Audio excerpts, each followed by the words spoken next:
I love coming to Stanford. I've had the opportunity to be here many times, and I was just joking that I did a fellowship here 20 years ago, which I find hard to believe it's actually been 20 years. So, but I feel like I've come back almost every year over that 20-year spell. So it's a real pleasure to be here. Now, I do a lot of work on the issue. It's funny, I'm a law professor. I was just joking with Dan about this, and I do not feel like a law professor at all. I do a lot of my research on the issues of how science is represented to the public, hence the book about Gwyneth Paltrow, and the impact of those representations. And I am a huge fan of the work that is done here at Metrics. Serious fan. I follow the work very closely, follow the work of many of the scholars here. And I hope in some ways what I'm talking about today builds on your work a little bit. And so this is going to be a talk about how some of the ways that science is twisted when represented to the public and the impact it has on public trust. And it's also going to be a little bit of a critique on the whole idea of public trust. Now, this is the impact of how, as you guys know well, as this team knows well, how science is being represented is under more and more scrutiny, and there has been increasing claims, and if you guys agree with this, that it is having an impact on public trust. That this idea that the twisting of science is having an impact on public trust. And when people say that, I often don't think they know exactly what they mean by public trust, but I think I'm going to argue a little. Oh, by the way, my brother is a fine arts professor, and we've had numerous projects together, and he's an amazing artist, if I may say, very successful. And we had a project together where he made art based on controversial science. So a lot of the background images, when you get bored with my words, you can enjoy the fine work my brother's done. No idea what that is, but it looks cool.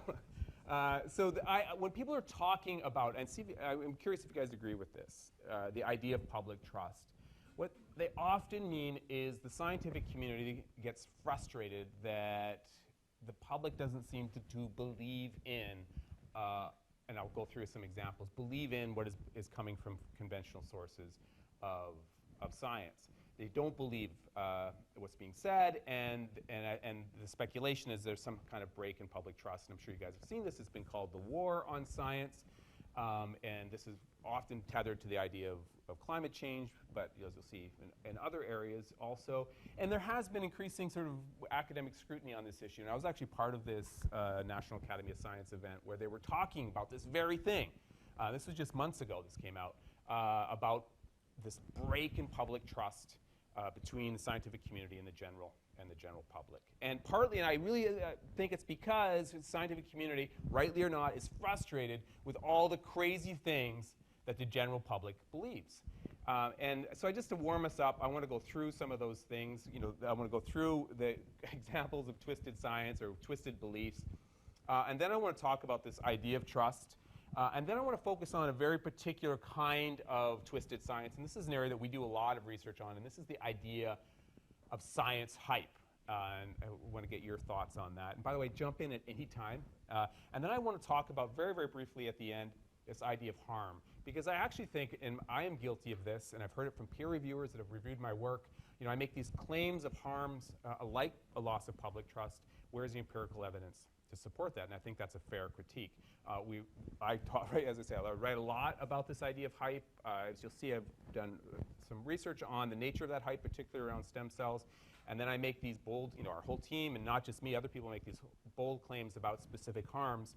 What are those harms? And I'm curious what you guys think about that, and if you guys have thoughts on methodological approaches to investigating it in a more robust manner.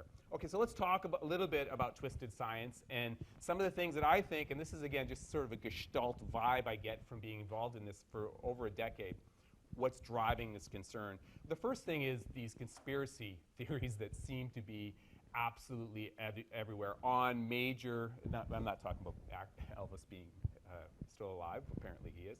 I'm talking about the kinds of conspiracy theories that are very closely tied to scientific beliefs, and mostly in the area of biomedicine. Now, this is a study that came out not that long ago, and if you guys saw this, and fear not, you don't have to read it. I'm just going to give us a couple highlights of the kinds of beliefs that are out there, and this is a survey of Americans. And I find it fascinating. There's many others, as you guys know, that I could draw on. The FDA, this is a conspiracy theory belief that the FDA is deliberately preventing the public from accessing natural cures in cancer in order to support the big pharma. You guys have all heard that, right? And you look at the belief, 37% agree with that. And again, there's other studies that come up with similar numbers. And I find actually the second column almost just as interesting. 31% go, I don't know, that could be true. I kind of believe that. Another good example, of course, is the big vaccination one. And these numbers, as you guys probably know, are relatively consistent. About a quarter, a fifth of the people believe the vaccination myth and the conspiracy component to it. But again, look at the 36%. That could be true. Now, this one I never heard of before until I saw this study, so I thought I'd put it up there. Maybe you guys are aware of this conspiracy theory. The global dissemination of genetically modified foods by Monsanto is part of a secret program called Agent 21. Have you guys heard of that? No? Well, now you know. Now you know. Launched by the Rockefeller and Ford Foundation, no idea about this, to shrink the world's population. This is a pretty serious conspiracy theory. So we have that kind of thing. And then this column I also find fascinating. Look how few people are willing to out and out say this isn't true. Yeah?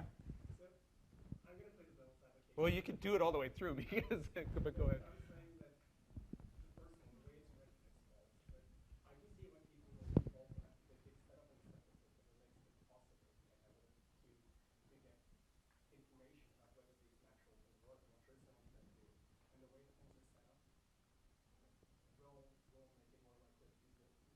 So the whole CAM industry, yeah.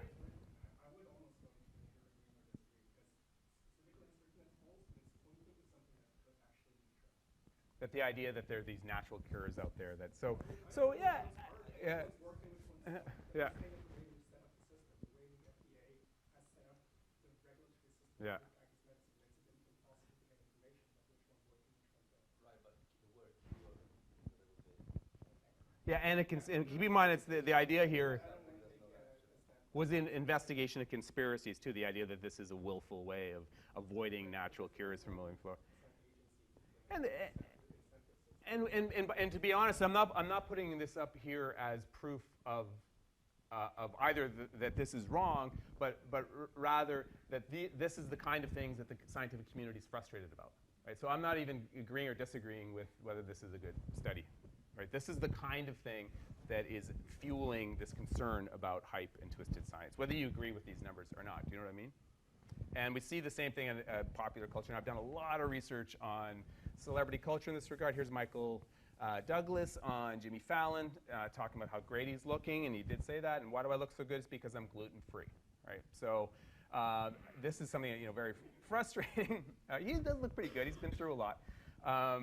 And the numbers are really shocking around the gluten-free. And this is in my small universe, this is something that is a very dominant discussion. About over 4 million Canadians have gone gluten-free. And look at the numbers for the United States. Almost a third of Americans are at least trying to go gluten-free. Now, as people in this room probably know, there's no evidence to support that trend at all. We're not talking about celiacs. We're not even talking about non-celiac gluten sensitivity. We're talking about people doing it because they think it's healthy. There's no evidence to support that. And the other interesting thing that we found is the lack of evidence to support this is circulated quite frequently in popular culture. Another really strong example, here's Gwyneth Paltrow in Washington, D.C. Talk, what's she there for? She was invited to come speak. Do you guys know why she was there? No, Gwyneth was there to talk about GMOs because she's an expert in GMOs. And she was there talking about the need for labels on GMOs. And again, we have statistics like this. Now, I'm not saying these are right or wrong, but this is a... Didn't she encounter a very large GMO in Iron Man 2? Yeah, that's true. That's true. It's funny. I presented in Hong Kong on Gwyneth Paltrow. The whole talk was on Gwyneth Paltrow. And I assumed everyone in the room knew who she was, and they didn't. But when I said Iron Man's wife, they all went, oh, yeah. So there you go. Iron Man's wife is an expert on GMOs. And this stat up here, and again, it wasn't a very robust study, to be honest with you, but it again highlights this concern that we see in the academic community. 87% of consumers globally think that non-GMO is healthier. Again, no evidence to support that. And we have these beliefs are quite strong. In fact, I don't know if you saw this study by Pew that actually identified this as the biggest gap between the scientific consensus and the general public is on the topic of GMOs. The difference between, it's even bigger than with climate change. And in fact, the climate change story is a little bit of a good news story. I don't know if you guys follow the stats on this closely. In fact, the general public is becoming a little bit more accepting of the idea of climate change. But still, the numbers are frustrating, right? We have less than 50% believe that it's primarily due to the actions of humans. And if, again, we're going to critique this study, that would be the way you critique it primarily, or human engagement involved. Back to the GMO. I mean, I think what I'm concerned about here is that there's a lot of assurances about safety of things that, because we can't imagine, how it could happen. And the actual empirical data, I don't know actually how much empirical data here. And you also get this in therapeutics. If we can't figure out how something could happen, you'll get a lot of scientists saying it couldn't happen, and then we find out 5, 10 years later that indeed that harm did occur. We just couldn't envision it originally. How much of this, so that's very different, it seems to me, than climate science, where there's just this absolutely titanic, overwhelming amount of evidence, and also this is true with the vaccines. So so I mean, I don't want to make this a GMO talk, but I think, again, there's the nuanced perspective that you just described, right? And some of and they've done focus groups on this and done citizen juries on this. We have methodological questions around that, but the primary concern here is more direct, right? It's harmful to me now, right? And they're buying into this sort of the broader narrative that is being put forward by popular culture. Not when I say they, there's a huge variation in concern around it, and there's also concerns associated with the corporate ownership of GMOs and also environmental impact. But if you believe the research, the primary reason people avoid GMOs is due to immediate health concerns. With respect to that concern, I would argue that the data is pretty strong. Now, there's critiques. There's critiques on the data, like many things, that comes from industry. A lot of the data comes from industry, but there have also been independent studies too. Anyway, again, for the purposes of our discussion, we don't have to agree or disagree with it. This is setting up the idea that this is the kind of concern that is fueling this idea that the public doesn't trust science, right? And I think a lot of it has been. I was just going to show you that in Canada we also are. There is a strong climate denial in existence in Canada. I think it's a resource-based country, so no surprise there. And I think probably vaccination is one of the biggest concerns in this area. And a lot of the public trust literature is tied to the vaccination story, right? That we don't, how can people not trust? I know it's just so frustrating reading that over and over again. Of course, there's absolutely no evidence to support that whatsoever. Let's just, he's a frustrating individual in total. I hope they don't mind me saying that. But I think that a lot of the public trust issues here, and again, there's interesting critiques around vaccination, but I think that by and large, there's this overwhelming body of science that supports it. And in Canada, again, just to show the data here, this was a study done by a colleague of mine, a friend of mine, found that 1 in 4 Canadians, again, very consistent numbers around it's 20 to 25% where you find at least a degree of hesitancy.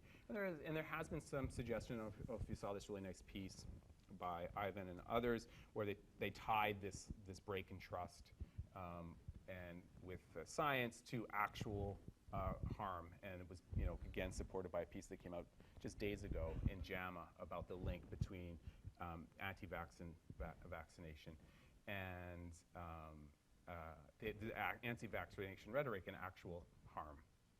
Do you know the magnitude of that harm?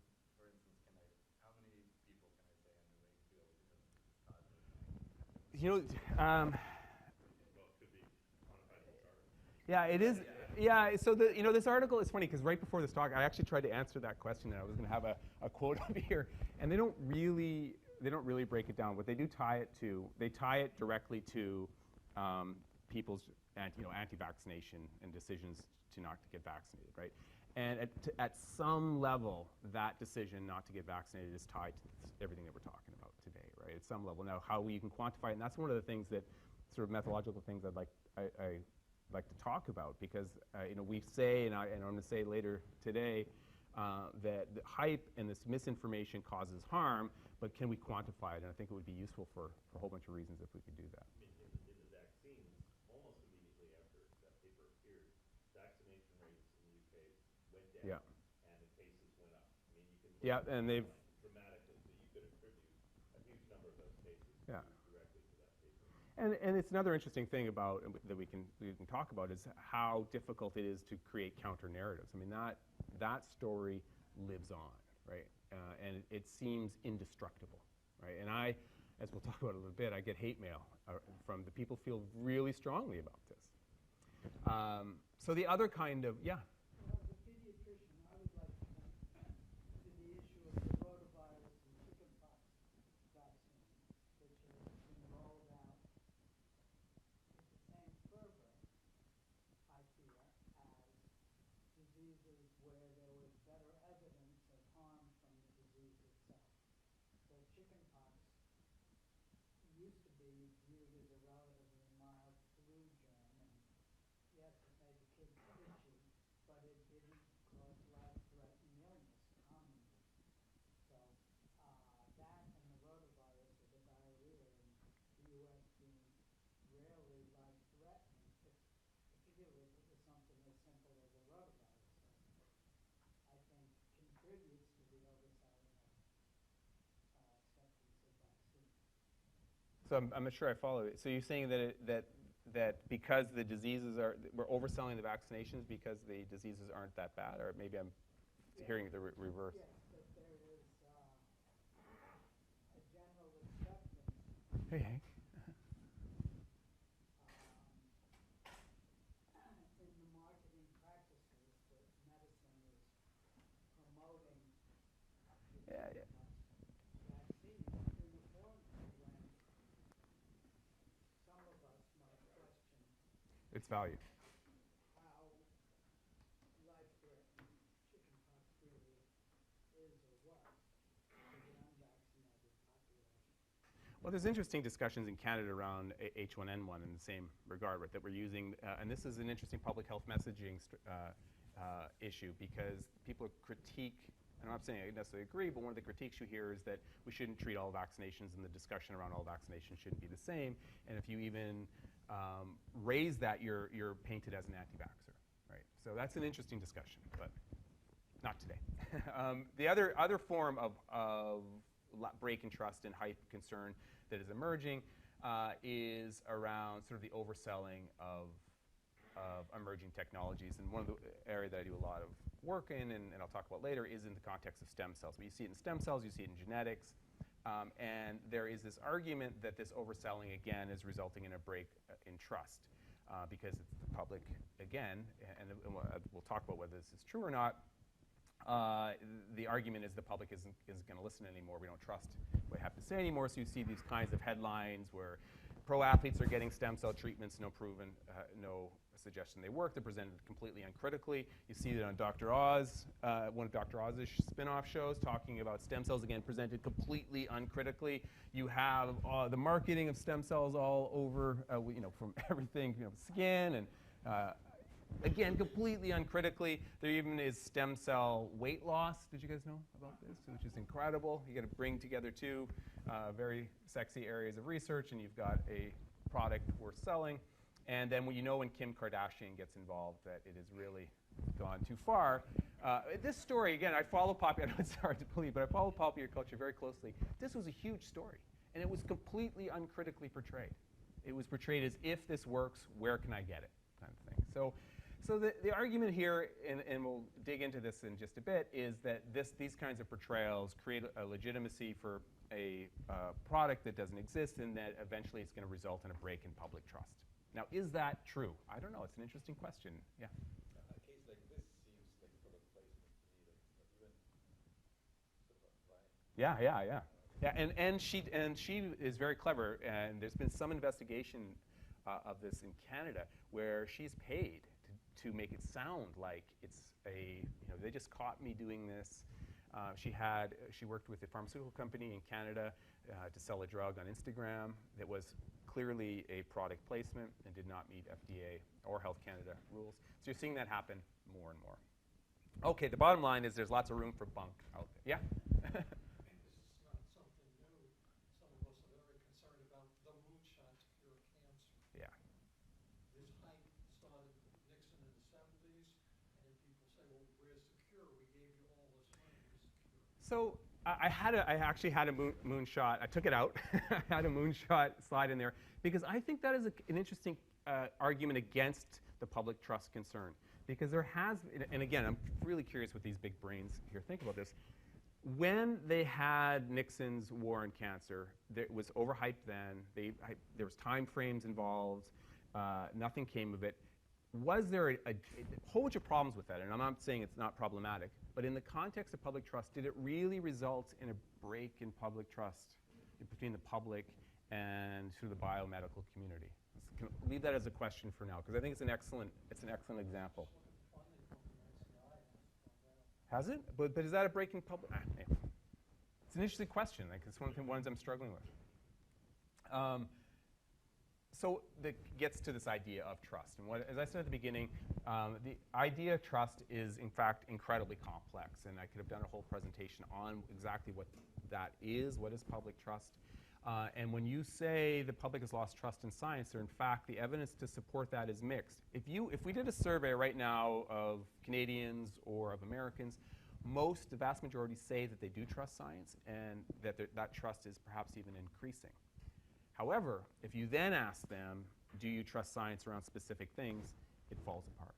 So the idea is that they trust science generally. They think, what about in the area of stem cells? No, not so much. What about in the area of GMOs? Not there.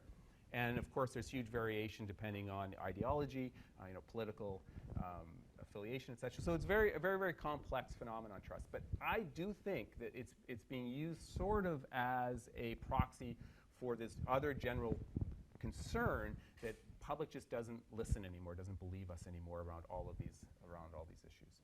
So let me drill down a little bit on sort of my own personal experience using anecdote to get a sense of what public mean about trust. So as I said, I get a lot of hate mail because I write a lot of things on things like gluten and on vaccination and on complementary and alternative medicines, natural medicines. I'm critiquing them, so I get angry emails, actual letters. I get angry comments on Twitter. And here's just a couple examples, right? These are actual ones that I've received recently. Look at this effing idiot. What's the next from you, you soulless bastard? And this one actually is kind of funny. This was actually in response to an article I wrote about homeopathy. Now, everyone here know what homeopathy is? The idea that the less something is, the more powerful it is, or smaller. So I actually think that might be a compliment. You knew where I was going with that. So, why am I putting this up? Because I've received enough of these comments that our research team has actually thought about doing a content analysis of what's being said and the responses, because they are so consistent. It doesn't matter what the topic is, almost. I get the same angry comments. One of them is conflict of interest. You're bought out by big pharma. And the other one is, and it's tied very closely to your work here, is the science is bad. It's incredible how consistent it is, right? The science is bad. We can't trust the science. And I think that this headline, which is maybe one of the best headlines of all time, kind of captures this, right? And the public is starting to, have you guys seen that headline before? The public, I think, is starting to hear that more and more. And so that they don't trust science. And we're seeing it, this very recent series of stories on the psychology studies that was critiqued. This is directly related to the people in this room. The public is starting to pick up on these things, and I hear it in the hate mail that I get. The other thing that I hear consistently is the broken promise hype story. Now, again, I don't know if this actually translates into less hype, but people are using it as a rhetorical tool as to why I should listen to you anymore. So I want to drill down on the hype topic. And again, this is something that I've done, because it is a very specific form of twisted science, and it's one that I think a problem that's getting much more attention right now. Now, we just submitted a piece to Science that I think has been accepted. I don't want to jinx it. And we talk about science hype in the context of stem cells. And in there, we just define what hype is, because some people do not like the term hype. They think it's too pejorative, that it's not specific. I'd like to kind of defend it, although I'm starting to warm up to the idea that maybe hype isn't the best term because it does create anger. But I think hype is a broad phenomenon, and I don't mind the term, and we can maybe come back to that at the end. But I'm curious what this room thinks about the term. But this is how we define hype in that article. The state of scientific happens when the state of scientific progress, the degree of certainty in models or bench results, or the potential applications of research are exaggerated. And Jonathan Kimmelman, by the way, a member of Metrics, is part of this article. So that's what I mean by hype. And there is growing attention to the issue of hype. It's absolutely everywhere. We're kind of mapping that, hype about hype. And I think that it's getting more attention also in the academic institutions and with professional organizations. The reason we're writing a piece on it is the International Society for Stem Cell Research is coming out with a policy statement on hype in the very near future. So this is a topic that is getting a lot of attention. So not that long ago, I wrote a piece with Celeste Condon on the sources of hype, where it comes from. Do you guys know Celeste? She has great work. She's at the University of Georgia. And we kind of mapped out all of the different sources of hype. This is not an exhaustive list, and sort of what empirical evidence says about all of those sources. Now, this group, the Metrics group, of course, I personally think are the world leaders on some of these issues. Oh, by the way, of course, this is relevant because the public gets all of its information down there. But the Metrics team, I think, really is some of the world leaders on measuring what happens to science right here, right? The twist that happens right at the beginning, right out of the gate. I've talked to Dan about some of his work. And so I'm going to talk about today some of this other twist that happens down here and its connection to the public trust concern. Now, this isn't one of my brother's pieces. But I do also want to point out, because I'm going to be talking about the hyping of benefits, and I've talked to Dan about this also. But hype happens in both directions. And I just finished a piece for the Hastings Center report called Ethics Hype. Because I think it also happens, all the comments that I'm making right now about the hyping of biomedical research in the positive, I think you could also say happens in the other direction. Our community also needs to get grants. Our community gets attention from the media. And all of those same forces nudge us in the direction of hype. And I've written a little bit on this before with Bob Cook-Deegan, who Hank knows well, where I kind of map out that issues. But let's go back to the beginning of that hype pipeline, and here's one of Dan's pieces. Talks about how there is a bias right out of the gate. I think everyone agrees with that. There was and there's been lots of research on this, right, Dan? There's lots of other studies that have kind of pointed to this. There was another recent study. I'm sure you guys saw this one, right? Did you guys see this study that came out not that long ago? Really just a couple months ago, where they did a text analysis where they mapped the use of hyperbole in scientific literature and found huge growth in the use of sort of positive language in scientific articles generally. So this is in the peer review literature. Now this article has been critiqued. What's the critique? You guys are so smart. There was that critique. But it's in the Christmas issue of the Yeah, I know, which is often, Which is like a joke, yeah. No, the critique is that everything's hype now, right? Is that culture in general uses more hype language, and so they're just in the grand scheme of things, the language isn't actually that much more hyped. Follow that? But I think it's fair to say that that there is other studies that have mapped this increasing use of hyped language, of breakthrough language. So I think the trend is real. And as I said, there's many studies that have shown this. Then you move to press releases. Lots of studies have shown that the degree to which there's hype in press releases. This is just one of the studies that has demonstrated that. I'm sure you guys are familiar with this study. Other studies have shown as many as 60% of the abstracts that scientists write have spin and hype in the abstracts. I mean, think about, everyone in this room has probably written an abstract. Think about how you kind of can simplify what you say and maybe inject a little bit. And sometimes editors, I don't know if you've experienced this, editors have kind of nudged you towards a more simple, concrete conclusion in your abstract. It's happened to me.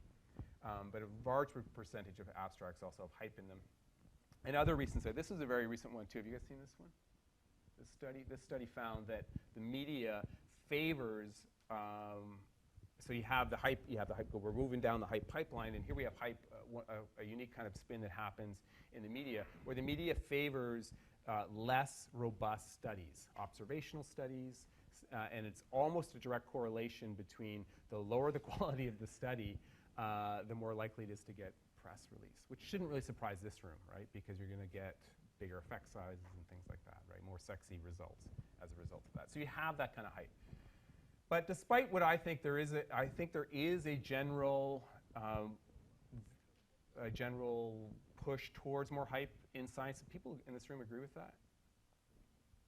The idea of hype is critiqued, and some people say, look, it's not happening. It's, yeah? And at some certain level beyond exaggerating language, just using a narrative in your conclusion in a scientific article is a form of hype, because every narrative description of your results is rife with assumptions that are not borne out by the data you collected. And it seems like for 100 years, like journal editors are requiring people to write a story about their data when really all they really have is the data.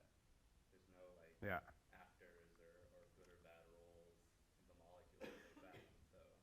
So yeah, I think this is an excellent point, and I do this, and I'm going to critique myself for doing it. I think this is where a lot of the speculation around the harm of hype comes in. So you do a study where you find hype or exaggeration, and then you're kind of nudged into providing the so what, right? How does this play out? Why is it relevant?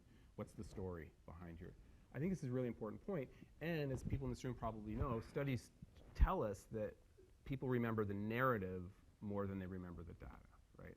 So I think this is a really important point. I want to drill down a little bit on stem cells and the hype that's happening there. And Hank, this will be some of the stuff that you'll see in Bahrain when we're traveling together in a couple days. There is so much press on stem cells. Few areas have received as much attention as stem cells over the last few decades. And again, this is something you can map out. The attention has been incredible. And these are headlines that took over just a very brief period of time, and it's often portrayed in a way that is very near future. Everything's a breakthrough. Everything is a major step. And a lot of how did we get here? A lot of promises have been made in association to stem cells. A lot of money has been invested. So it's no surprise that we're seeing headlines like this. We're seeing media coverage like this, and you get newspaper articles. Like this, headlines like this, Peyton Manning. Does everyone here know that Peyton Manning received stem cell therapy?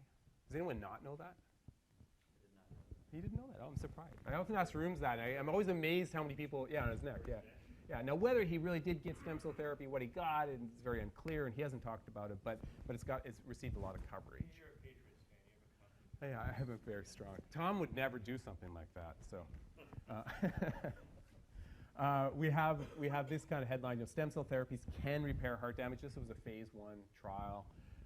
Stem cells can treat diabetes. We have these kind of portrayals. Now, we actually did a study to get a sense of how stem cell therapies are portrayed, or stem cell clinical trials are portrayed in the popular press. This was published in Science Translational Medicine not that long ago. And what we were trying to figure out is, before and after the Geron trial, how is stem cell therapy portrayed? Now, everyone here knows the Geron trial. So the Geron trial was, I think, the first embryonic stem cell trial in. Yeah, I think so. At least FDA. Yeah, first. Yeah, and so and they shut down. They shut down for a whole bunch of reasons. They decided not to go forward with the trial. Methodological challenges, economic challenges, et cetera. But we thought that would be a good point. So we went before and after Geron, and our hypothesis was that after Geron, people would be more careful in their language about near future applications, right? It was somewhat of an arbitrary choice, but we thought we would pick that. And what we found was the Geron disclosure had no impact at all. People continued to talk about breakthroughs in the same way. And what we found, we were kind of surprised by the results was 70% of the articles on a clinical trial make a claim that it will be in the clinic 5 to 10 years or sooner. which is nearly impossible, right? Nearly impossible. We also found that the overwhelming coverage of stem cells was, positive, very, very negative, very few articles that are pessimistic. And here comes to the critiquing myself, our portrayal of this study. So in our conclusion, we say that it's not an accurate reflection of the realities of clinical translation. I think that's true, and I think that's supportable by the data. But then we also make this story, right? We say that it's fostering unrealistic expectations and has the potential to have this harm, which goes back to this trust issue. I don't know if that's true or not. I don't have empirical evidence to support that. Well, it's in reference 26. Yeah, I think it's probably referenced myself.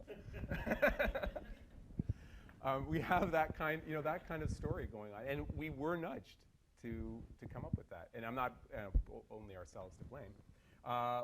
Here's another really nice piece by Ivan and a colleague. He always does great stuff, talking about this sort of timeline hype. And again, he makes the same claims in this story about breaking public trust, etc.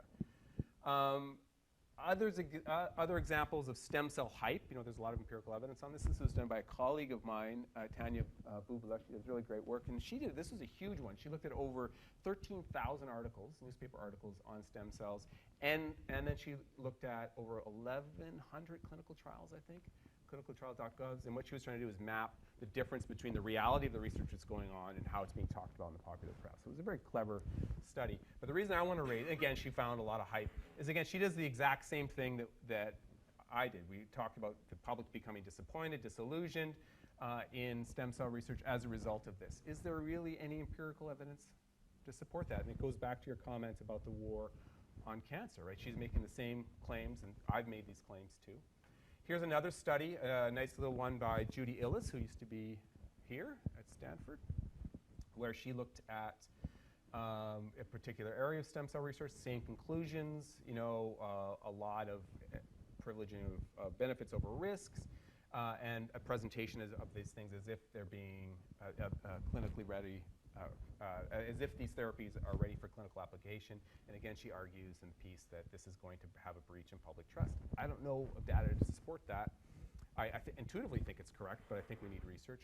And this is, I don't know if you guys know this group. You must. This group, the National Health Service group, the NHS group, that does these fantastic analysis of how biomedicine is represented in the public. Oh, sorry. If you just go behind the headlines, NHS, you'll find it. And they do just a fantastic critique of studies. They really do.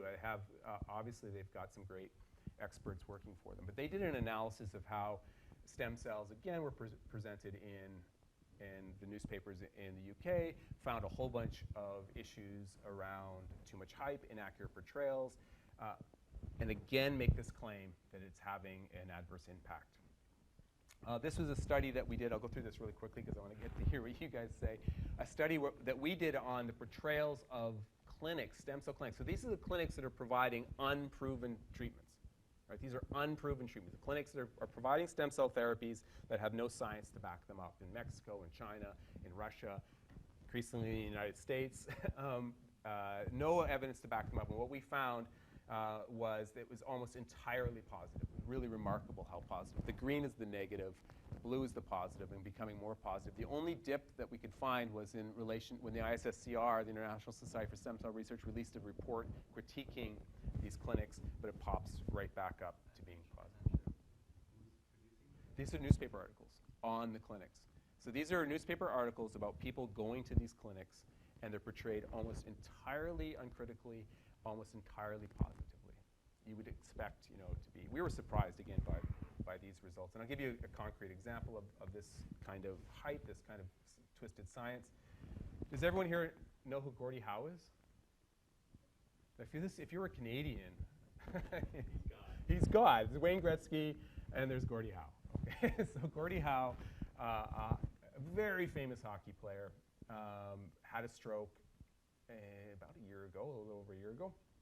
Goes to Mexico for a stem cell treatment, completely unproven. We viewed this as a fantastic opportunity to study how the media responds to it. No surprise, it was portrayed completely uncritically, right? Completely uncritically, as if this was a miraculous breakthrough. And so we actually did a very nice study. Kristen Rachel, who's a linguist that I work with, she does really cool work. We did this, I think, somewhat sophisticated text analysis of not only the articles, but the comments of the articles. And we, again, found a lot of hype, and we found a lot of uncritical analysis. But again, we found the same thing, that we're guilty of this narrative. We did it again.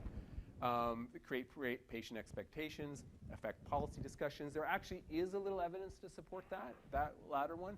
But again, this idea that it has this clear harms. You do hear anecdotes about that. Now, this was an anecdote of a couple that went to Mexico as a direct result of the Gordie Howe story. They even say in the article, they're from Edmonton, my hometown. They say that they read about Gordie Howe in the newspaper, and as a result of that, decided to go to the exact same clinic. So you have these kind of anecdotes, but is there good empirical evidence to support these claims? Then we have social media, right? Of course, you have social media where this was a study that we just published, came out like weeks ago, not even, where we looked at how the Gordie Howe story was portrayed on Twitter. And again, the exact same thing, no surprise here. Overwhelmingly portrayed as positive, almost no critical analysis. Here's our results. And I'm going to put up this interesting, we analyzed, I think near 3,000 tweets, and we found only one tweet that was critical. That was my tweet. So it's kind of funny, I had to put that in the methods. But yeah, almost overwhelmingly positive, and again, we make these claims it's going to result in patient expectations. I'm going to skip over that study. Go ahead. Yeah. I'm just curious about, like, okay, we're talking about the scientific process and kind of the messages that are being delivered and how that relates to public trust. But I'm just curious about the messenger. So and public trust. So, for example, I used to run political campaigns, and so we were always looking for the best messenger, quite frankly, so we would poll on that. And over the course of 10 years, actually scientists started at the top, and over the course of time, they were declining in terms of public trust. Mm-hmm. So I guess I just wonder how much, you show Donald Trump or Kim Kardashian, I think those people are horrible, but people listen to them, and so I just wonder what you think about kind of how a messenger in this. So the messenger is a huge part of the story, and you're exactly right about scientists. But our own research has found the reason that scientists are decreasing in trust is not an independent scientist working at a university is still, I think, one of the most trusted voices, and studies back that up. The problem is increasingly all researchers are viewed as being compromised. One of the quickest ways to lose trust, and I'll show a study on this, is to be associated with industry. Right, and the loss in trust is, even if you are a university researcher where your salary is paid by the university, but you receive research funds commingled with public funds, there's a decrease in public trust. So that is a big part of the story. You can tell me if you're going to get into this, but one thing we talked about here, and it's been a theme in some funding agencies, is to get consumer groups, patient groups involved in the science, so they themselves can become more of the messengers, more Have ownership over the. Yes, and because a lot of this has to do with this sort of dichotomy between the scientist class and the consumers, Right. and the extent to which you can bring literate, educationally, scientifically literate consumers, patients into the process as partners in some way. Can they be an effective intermediary lobbying force? Is that a way to counter the hype, to have them evolve? Yes, It's funny. Is that a strategy that we should be pursuing? So it's funny, I ran into David, we talked to David Magnus earlier today, and I have mixed feelings about, it's a huge push in Canada too, to involve patients in the whole research process. The problem is that they can also become the voice of hype, right? And the voice of belief, and you definitely see that in the context of stem cells. A lot of the hype comes from patient groups, and a lot of the expectation is driven by patient groups. But having said that, there's also research that shows that one of the best ways to change people's minds is using communities. It's very difficult. You just can't tell anti-vaxxers to stop believing that. You've got to change how their community feels. I think that it's a complex question. Unfortunately, I should probably forge ahead, but I think it is perhaps one of the answers, but I'm skeptical about the role of, maybe more so, because it's a very sexy topic now involving patient engagement, public engagement, and research. It introduces even more bias. The advocacy groups are not advocacy for all science, it's for what's... You're exactly right. But you're overgeneralizing. So there's certain groups like National Breast Cancer Coalition, Consumers United for Evidence-Based Medicine. There are certain consumer groups that are they're trying to counter that, and they're trying to stand for good evidence and the cues. I certainly agree we have to educate the groups. Right. So some are just exasperating, just like you say, and some are the other side. And I guess our responsibility. I guess the question is, what's our responsibility to empower, strengthen the side that understands science better, not just hyping things. But I don't want to. Yeah. Can we come back to it? Because I mean, I do think it's undoubtedly one of the tools that needs to be used. I mean, science literacy is key. I do want to real quickly go through social media, because I think this is really changing and making it more difficult to counter science hype. How many people here are on Twitter? No. I mean, it is becoming so this is I use this slide all the time, because people go, why do we care about Twitter? So this is, everyone here knows Katy Perry, right? And don't pretend that you don't know who she is. So everyone knows Katy Perry. So Katy Perry's here. She is holding up her vitamins. She loves vitamins. Do you guys know that about Katy? I know that because I follow Katy. So she's holding up. She takes 26 to 28 supplements a day. She puts that in a little. I don't know where it goes. She's so itty bitty, right? But she takes all the supplements, and you say, what do I care? How many followers does she have? Do you guys know? Oops, I have to go. 84 million, right? 84 million. 84 million. Yeah, well, you're exactly right. And when I thought of Katy when you said that, it's the first thing I thought. So the messenger, and there's an interesting, I actually thought about doing the talk on the. Do you guys know that everyone here probably knows the Prius Effect? So it almost doesn't matter whether you believe Katy or not, whether you think she's a credible source.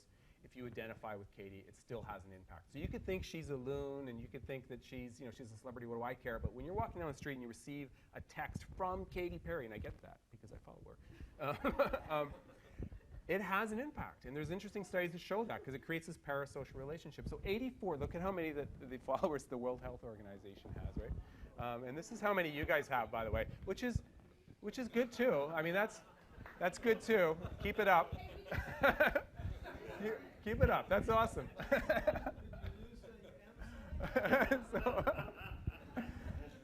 But this is what we're dealing with, right?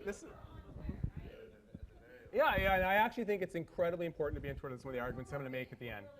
I actually think but social media is as people in this room probably know, having a huge impact. People can create their own realities, right? They can construct their own realities. I won't go through this study. It was the echo chamber study that got a lot of attention. This idea that people, you can create your own reality on social media, right? Where everyone confirms what you have to say. It's just real, obviously a very strong, powerful way of creating an ongoing confirmation bias, basically. And I want to give you one sort of anecdote, kind of a funny anecdote of example of this, again, in the area of stem cells. So everyone know Keith Olbermann? Who Keith Olbermann is? Yeah, so Keith Olbermann was tweeting about stem cells, and he had, it was about the Gordie Howe story. So he had the owner of the Mexican clinic on his show. Did you follow this? Okay. So he had him on his show, and he was talking about how terrific it was basically a 20-minute advertisement for this clinic, right? Tijuana, I think. Yeah, it is in Tijuana, yeah. So I tweeted Keith Olbermann, stop the stem cell hype, keep Olbermann. Happy for Howe, but need science, not marketing. And then I linked to, I'm sure people know Paul Knopfler. He does great work in this area. He's got a great blog, and he did a piece on how there's no evidence to support this, right? So Gordie Howe Keith Olbermann's got, I think 1 million followers. I can't remember it. So I didn't think he'd hear me. But a lot of people reacted, were angry at me about it. And believe it or not, so did Keith Olbermann. And this is where in short, sir, shut the fuck up. Stop, that's to me, right? And then he says, look at this effing idiot. On Twitter? Yeah, this is him. So all his followers got that too? Yeah. Yeah, so you can imagine what my day was like, right? And then he was the guy to say, "What's next from you, you soulless bastard, coming up with vaccines?" So the rain, it just rained down on me, right? So I tried to respond, and what did Keith Olbermann do? He blocked me out. I still can't talk to Keith Olbermann on Twitter. Right? So it's a really good example. Yeah, oh no. But it's a really good example of the power of social media. Right? So he created this narrative that took off and created a life of its own. He created his own community where like-minded individuals reinforcing this hype, and I think it has has an impact on the tone of the efficacy. I'm going to skip through that because I want to get to the last. In fairness, I just have a couple more slides. And believe it or not, this is really what I wanted to get at. So I think that there clearly is hype going on. We can talk about whether that's a good term. I think the evidence is strong that by our definition of hype, this exaggeration of biomedicine, or really any area of science, happens. And with that hype, I think that in itself is bad. It goes to is a scientific integrity issue, right? So I think that everyone would agree with that. That's not good, just to have these inaccurate portrayals of science. But what about all the other harms? And these are all harms that I've claimed. I think that there is some correlation data to support it, but I don't know if there's much. I'm curious what you think about this thing. Does it lead to premature implementation of technologies? This is one of the things that's often associated with hype. Does it lead to that? Does it lead to the inappropriate exploitation by the market? Like these stem cell clinics, like these crazy other services. Does it lead to poor research and funding decisions? This is a very common complaint that I'll come to real quickly. Does it lead to poorly informed LC issues? This is the LC hype issue. Does it lead to poor individual decisions, like that family in Edmonton that went to the Gordie Howe clinic? And does it lead to a loss in public trust? Does it? I claim it does often, and I think now I need to back that up with some data.